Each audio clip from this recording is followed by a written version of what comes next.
This podcast is supported by the kind and generous members of the Boyar Duma. If you want to join them to get members-only episodes, early access to general release episodes, ad-free content and written transcripts for the price of a cup of coffee a month, then you can by subscribing to the Boyar Duma via Patreon, Apple Podcasts or Spotify. And as always, check the episode notes for details. Hello everyone and welcome to the history of Russia.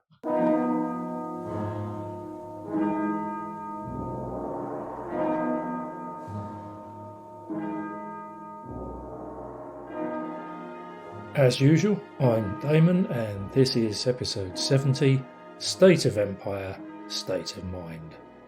Thanks for listening in.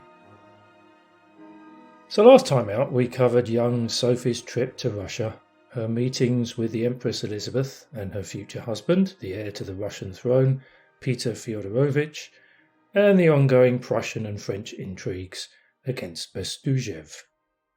We also took a look at Frederick the Great's attempt to take Bohemia, which started positively but ended with the Austrian and Saxon armies chasing the Prussian army back to where it had started in Silesia. And all of that had brought us to the year 1744. This week we'll be taking a step back from the goings-on at the Russian court and the War of the Austrian Succession, and instead we'll be covering two broader themes: the overall state of the Russian Empire and the overall state of Elizabeth's mind.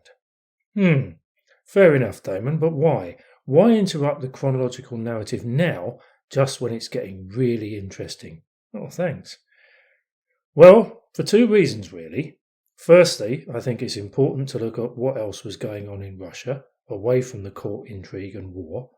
And then secondly, I think it will be worthwhile to try to get to grips with Elizabeth's aims and ambitions, because as things stand, and I don't know about you, I'm just a little bit confused by her overall approach and her inconsistent state of mind. So, in a nutshell then, this week we'll be covering what Russia was like and what Elizabeth was thinking in 1744. Okay, all set? Marvellous. So let's do some history of Russia. So far, we've tracked what we now call Russia through several different entities or guises, from Varangian settlements to the Kievan Rus, the Mongol Empire / Golden Horde, through to Vladimir, Novgorod and Moscow, and finally Muscovy, Russia and the Russian Empire. And we've observed a number of different external influences upon those various Eastern Slavic-centric states: Viking, Byzantine, Mongol / Tatar, Turkish, Central / Eastern European, the Polish-Lithuanian Commonwealth in particular, and Sweden, and finally Western European and in the main German, British, Italian and French. So here's the question. Well, questions actually. With all of those ingredients and all of that history, why in 1744 is Russia, in general, considered to be a European empire? And is that view actually true? Well, and stating the obvious, geographically, a large chunk of the empire was and still is in Europe.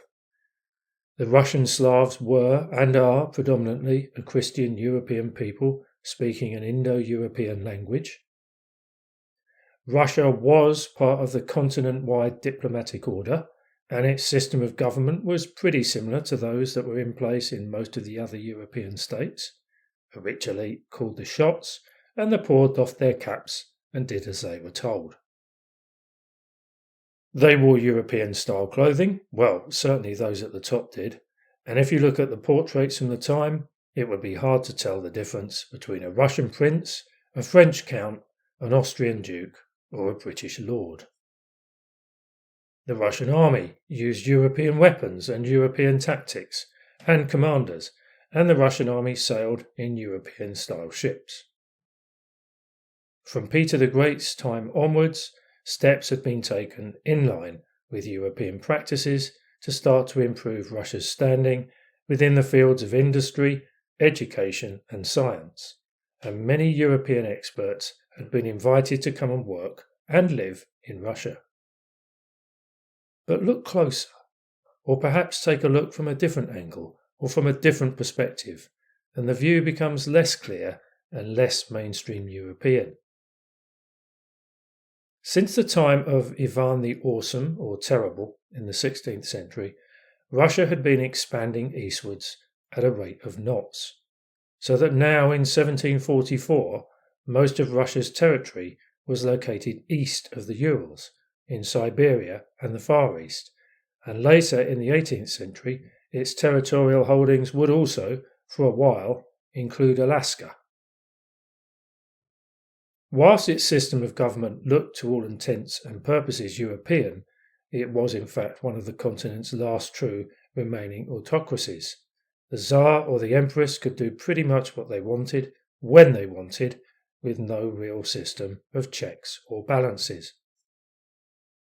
The real wealth of the country was in the hands of a tiny elite. There was a minuscule middle class, with the remainder, some 85 to 90% of the population, being made up of the agricultural poor, and around 60% of that total were classed as feudal serfs, a condition that in 1744 only prevailed in Russia and a handful of other Central and Eastern European countries. Whereas in Western Europe there was a growing middle class. Wealth was more evenly spread, and feudalism, which had begun to lapse after the Black Death in the mid-1300s, was basically non-existent. The major European powers had experienced and lived through the Age of Discovery and the Scientific Revolution, and were now doing the same with the Age of Enlightenment, whereas Russia had either been bypassed or had merely dipped its toes into the water. So, after all that, was Russia fundamentally different, or just 50 to 100 years behind the European mainstream? Well, here's my take for what it's worth. Russia was in 1744, and probably still is, culturally and politically unique, a situation assisted no doubt by the Mongol invasion, an almost 2 centuries long occupation, plus the influence of the Byzantine Empire upon both Russian church and state. Peter the Great had recognized from an early age that Russia was both adrift and distinct, and had used his personality and energy to, in his opinion, drag his country into the 18th century. But all that had done was to leave Russia with a semblance or a resemblance of Europeanness. I'm not sure if that's a word, but it will do. But nevertheless, a semblance or a resemblance that remains to this day.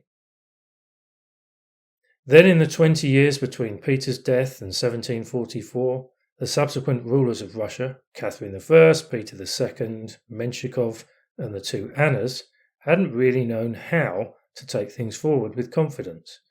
The question was or is, would or could Elizabeth be any different? Would she be able to redefine her country? Did she know how? Did she really need to or want to? Well, let's take a look and see. Since her birth in 1709 and up to her accession in late 1741, Elizabeth Petrovna had never been a central character.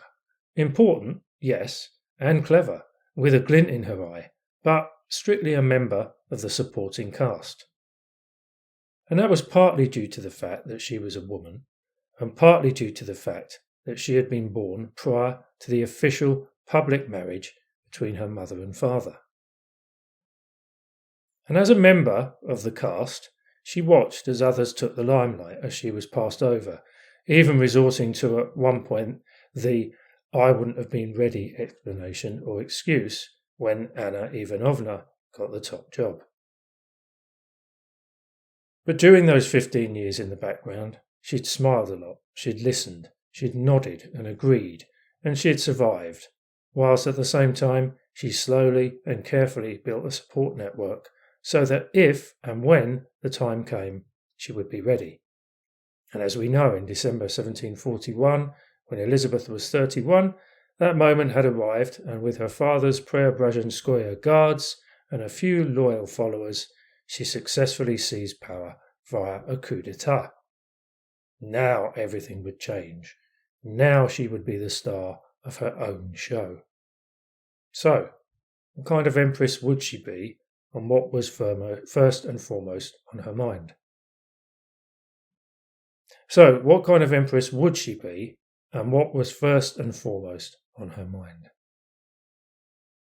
Well, we know that she was popular and by all accounts beautiful and attractive, plus she'd had many lovers, but in 1744 she was still single and showed no inclination to marry, let alone have children of her own.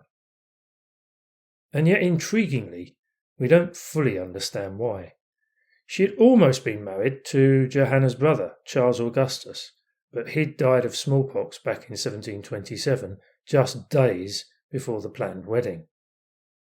And then, during Anna Ivanovna's reign, a marriage for Elizabeth as a direct descendant of Peter the Great would have been out of the question. There was no way that Anna, who was from the Miloslavsky side of the Romanov family, would let a Narishkin marry and produce a potential heir, particularly when for most of her reign she didn't have one herself. Elizabeth could be frivolous, flirtatious, and the life and soul of the party, but she was also deeply religious, and so maybe, having been engaged once before, she had made a vow never to marry again. Or was there another, simpler reason? For a long time now, Elizabeth had at least been mistress of her own house, and perhaps she just wanted to keep it that way, because marriage would have inevitably meant losing her freedom and independence. Far better and less complicated to live with her lover, the so-called Emperor of the Night, the quiet and unassuming Alexei Razumovsky, by her side. It's also strange that, having had numerous lovers over the years, there wasn't a single report of either a child or a pregnancy. There were wild rumours of a secret brood of children being kept isolated in a palace somewhere, but I'm pretty sure that those stories can be discounted. So, was it a case then of not wanting children or of not being able to have any?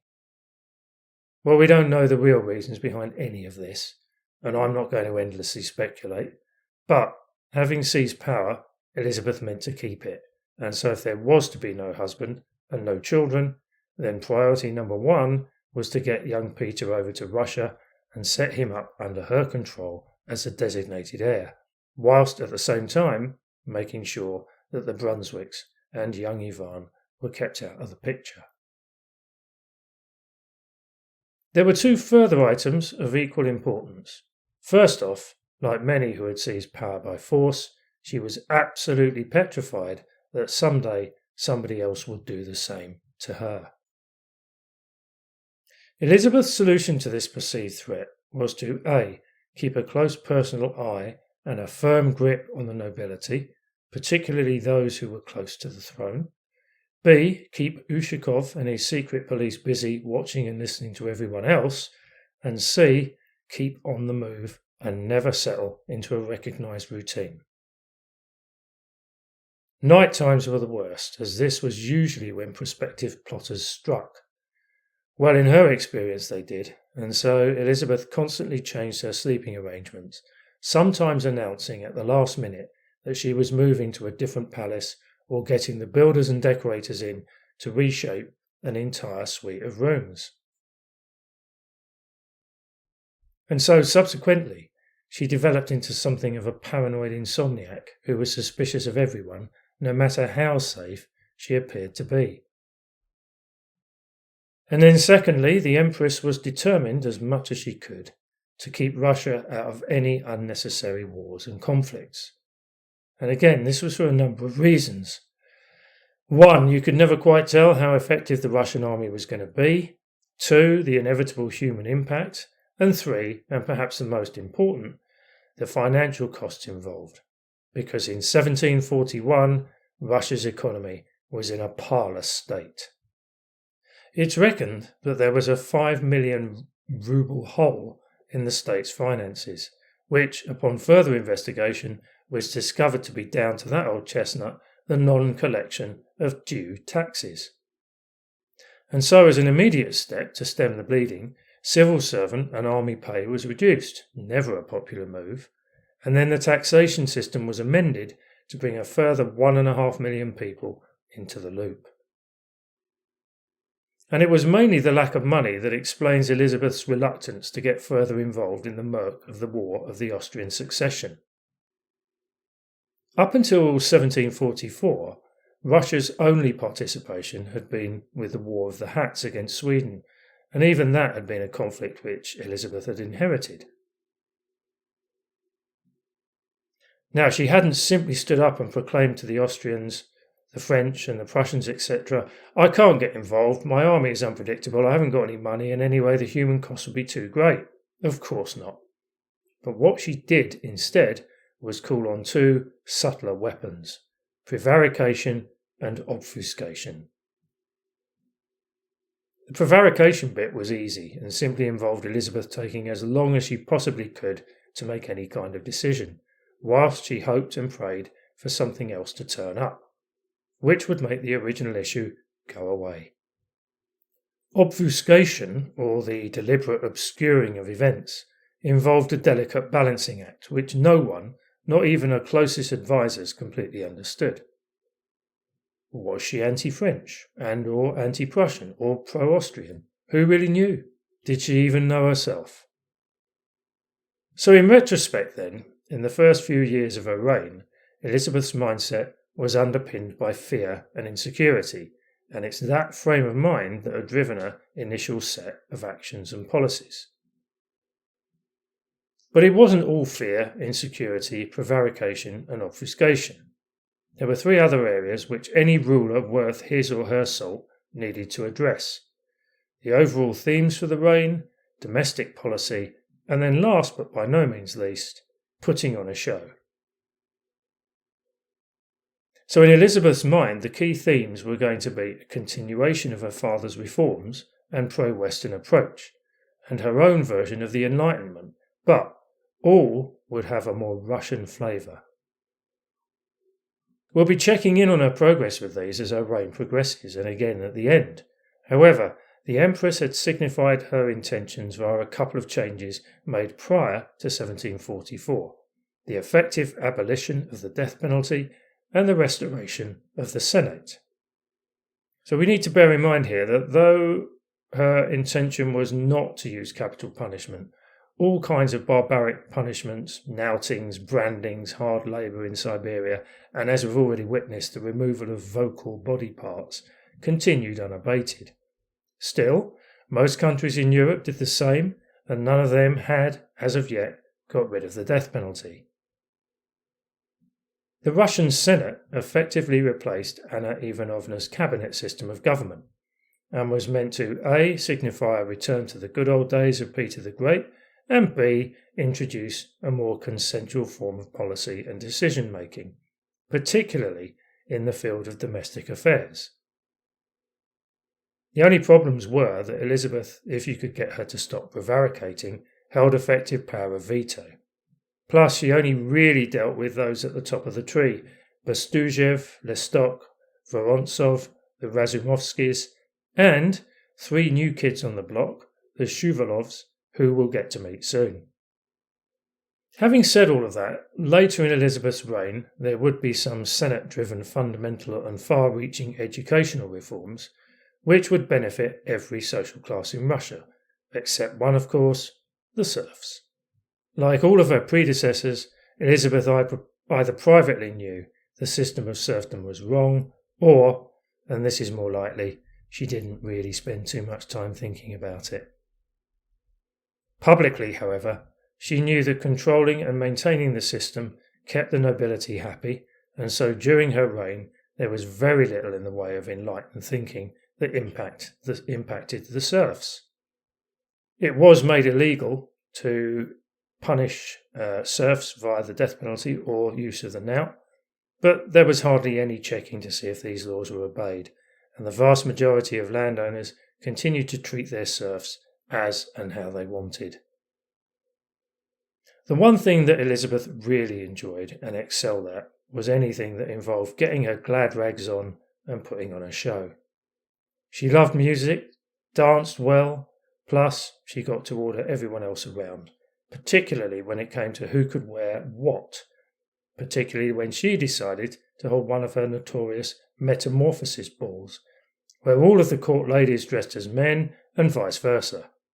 Of course, everyone else hated them, especially the men, but then that was sort of the whole point.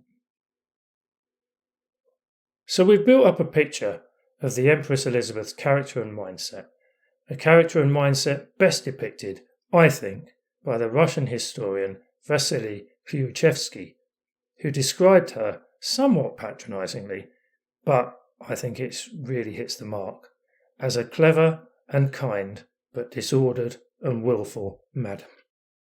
Okay, that's where we'll end things today. Next time, we'll be back on the familiar ground of the chronological narrative. So until then, dear listeners, and of course patrons, chins up, heads down, and stay as safe as you possibly can.